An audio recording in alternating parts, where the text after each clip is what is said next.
Hey guys, my name is Daphne Richardson and welcome to my home studio.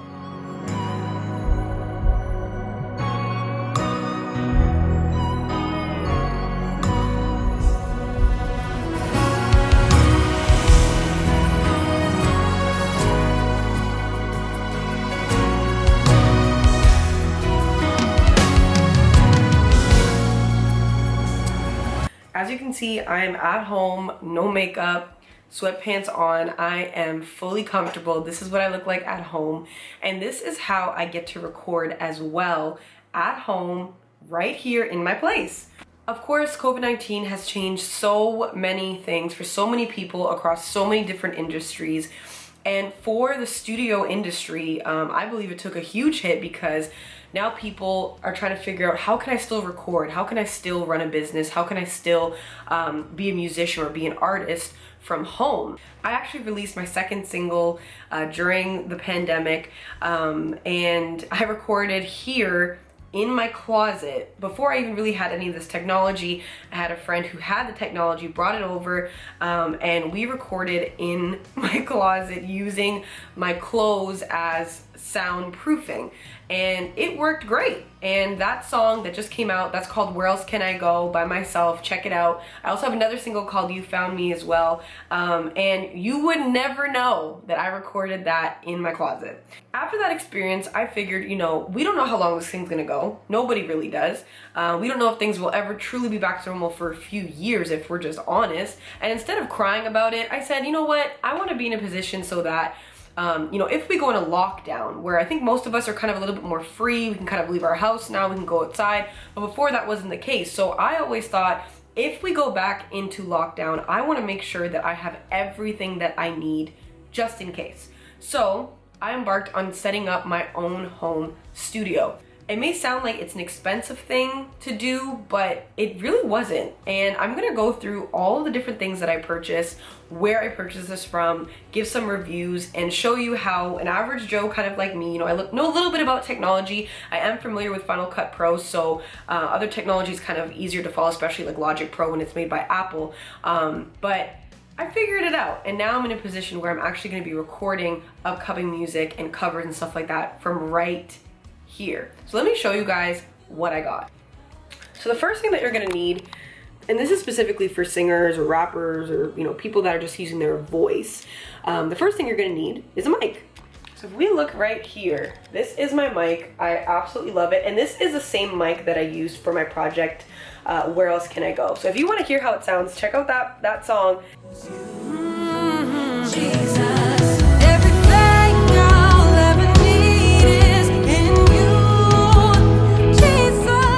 And you would never guess. Like, it's just this little mic.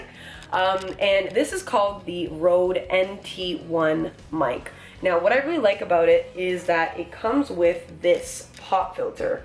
So the pop filter is what helps to take out the sounds when you're recording. And it also comes with a shock mount, so that's good for just mic stands. Helps to keep everything stable. So it's a condenser mic. I'm learning a little bit about mics myself, and it's really, really awesome. Like, I absolutely love how it sounds, and it's a great mic. You can find mics that are actually cheaper than this that were also great. But for a solid mic, you're looking at between maybe $150 to honestly above Canadian for a good mic, but it's better to investing in quality now than later. So the next thing that I got, obviously, to go with the mic is everything else that you're seeing here. So the first thing is a mic stand. If you have access to a music store like a Long and McQuaid here in Ottawa, Canada, these are like $40. And you kind of need one if you're going to be singing. It can be adjusted, it can go up and down. And then this thing here is the microphone shield. And I got this off of Amazon. And it's pretty good. It was really hard to set up. Like, the instructions were horrible. But it seems to be doing the job. And really and truly, there's so many different versions of this. There's bigger ones, there's smaller ones, there's the Kyoto ball, which is basically just like a foam ball that goes around the mic.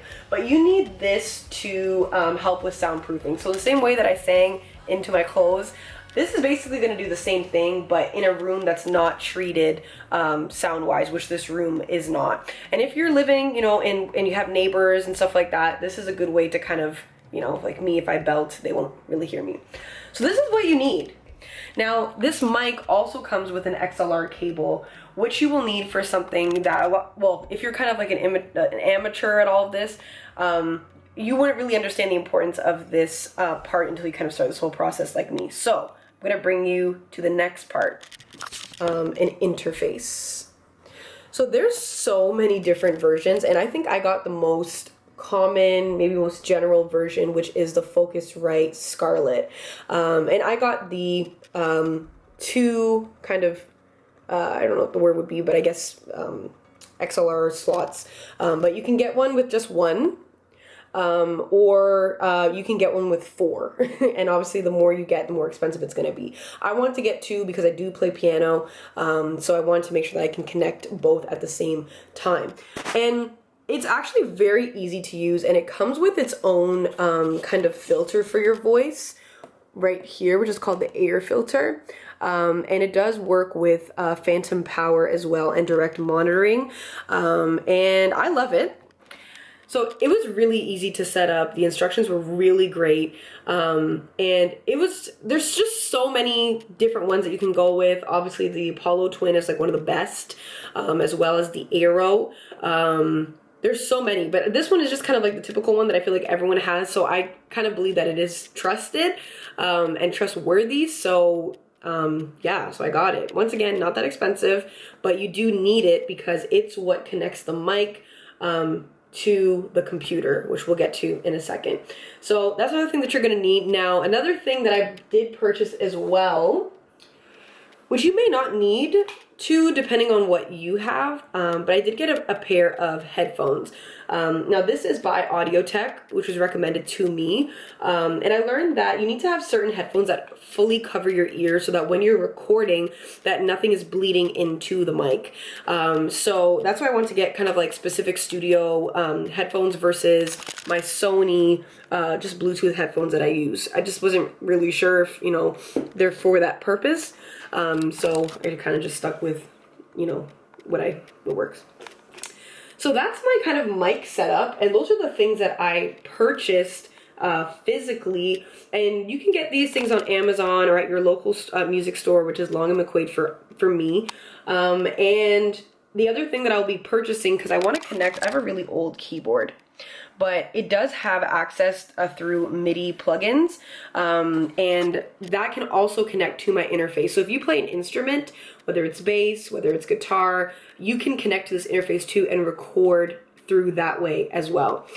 This is really for, you know, people that don't know anything about any of this stuff. I'm trying to break it down as simple as possible. Okay, now the last thing that I purchased so that I could have everything ready to go and running is I did have to buy a recording software. There's so many different ones, but I ended up going with Logic because I do have a Mac. Now, with any kind of audio technology or any kind of large software like this, hold on.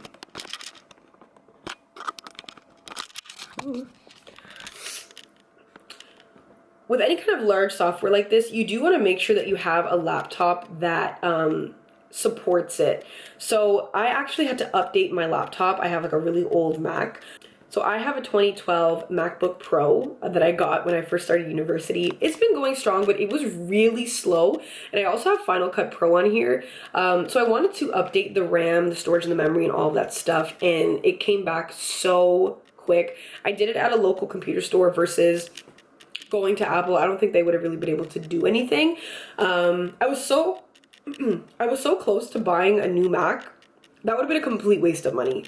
So this was a great move. So it updated it. It made it faster, gave it more RAM. RAM is kind of like the power behind your computer that makes things go.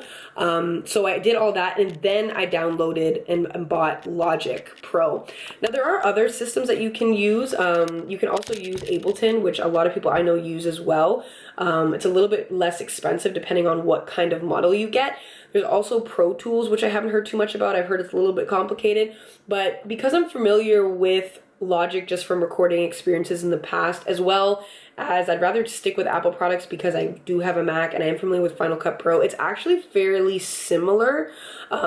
So it's been working great, and there's so much to learn about Logic. But the good thing about vocals and just singing is that there's not really too much you need to know versus, you know, trying to create sounds or plugins or stuff like that. There's lots of different settings for reverb, echo, delay, distortion, and stuff like that that can make edits on your voice. And you can bounce files, create MP3 files, and you can communicate back and forth if you work with a producer and send him what you have, blah, blah, blah, blah. So that's my setup. Now, I do have a secondary monitor, which I already had, that we weren't really using, but it actually works just fine. You just get an HDMI cable, and then you have two screens. And I'd rather work on a bigger screen than a smaller screen, but you can work on a smaller one as well. Or you can get an HDMI cord and just connect it to a TV. I know people that do that. So, that's basically my whole setup. It's really simple. And I will be recording, you know, new music with this setup. That was the intention. And a simple benefit to all of this is that you will not have to pay for studio time because you have your own studio. So if you really do the math, if you invest, you know, maybe about $1,000, maybe a little bit over $1,000 into the technology and learn it versus spending anywhere between $60 to $120 an hour for studio time with the additional pressure of I need to get this right because I have a certain amount of time, like all that's gone when you're at home. So that's more of a plus for me because I take a long time recording. I take like 1 billion takes. So that's about it. I hope you guys enjoyed this video. If you have any questions, let me know.